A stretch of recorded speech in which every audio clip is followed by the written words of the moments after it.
Okay guys, atong i-testing karon ang ato ang bagong technology, DND Tech offline kuan mo ni nga codes nagagaani sa atong system. So mo ni ang queues, then mo ni ato ang full type na scanner.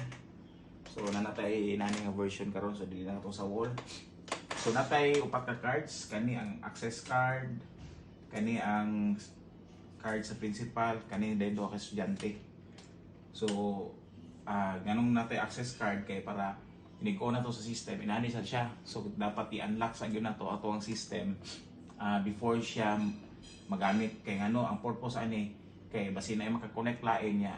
Kung ano authorized ba, pwede siya ma-unlock. Kung unlock daan, so pwede na magamit. So, kani, i-unlock pagamit yung access card. So, ato ang full type nga scanner na to is na duha ka scanning nga kuan. So, bisag asa ni mo gamit, pwede magdungan ng estudyante duha. Kay kuan man ni siya, automatic na sa system. Kung naka-log out, naka-log in na siya, next niya nga kuan is log out na pod. So, kung naka-log out na siya, next na po niya nga tap niya is log in. So, dili mag-worry kung asa dili mag-tap, bisag asa na mag-tap. So, pwede duha ka linya na to dili sa tong queues. Pwede siya mag-tap diri, ang isa ka estudyante diri dungan. Way problema. So, mo po na to ang cellphone. Diri mi. So, muna ang wala na need na i-install na app sa parents kay SMS notification naman ang ihang isend. So later on ay magawa sa SMS notification pag umanatog tap sa parents. So let's go guys. Let's scan the okay, so na-unlock na. So atong gamiton ni sa principal. Automatic magawa siya. Jante. So i-scan ako diri mi. Tanaw din nato diri kung nabay ma-receive. Okay, pag-scan sa estudyante. Okay, si Elon Musk. Wait sa ta. Okay, na ma-receive yung message sa taod.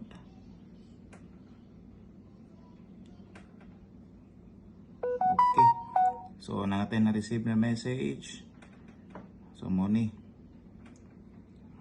Your child student entered school. Okay, dira. Elon Musk. Elon. Your child, Elon. So, ito na-delete di para delete ito maglibog. So, pa-delete ni. Okay. So ikaduha na to nga estudyante. Ikaduha si Bill Gates, ning sulod si Bill Gates. Okay, tanaw to today. So, nabay kuan. Okay guys. Na message na receive na to. Your child will enter school at. So na siya guys, na-receive siya. So usa po ka-advantage sa itong system, baski pagdulaan sa bata, kata si Bill Gates, login na po siya. So na magawas dito sa screen na you have just logged in. So magpaabot pa siya og kuan actually 5 minutes before siya maka-log out balik. Kay ato gituyo ni para dili magsapaw-sapaw ang display dito sa TV. So kung makita nato, grabe kapaspas itong system. So, mupali pag-scan, respond na yun.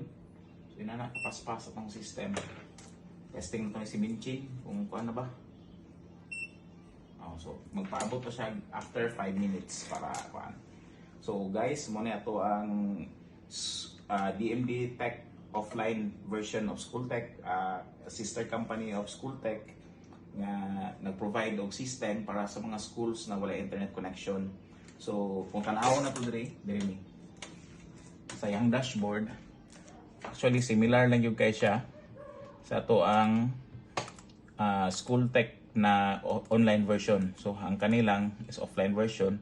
So kung unsay ma-enjoy na to sa Schooltech na online version, mo po na itong ma-enjoy diri sa offline version. So ang difference lang niya is kung gusto ka makuha data, like for example kaning student attendance, kaning mapintables, madto jud ka sa atong router nato nga i-provide then i-connect nimo imong laptop or tablet or cellphone para ma-download nato ning mga data nato.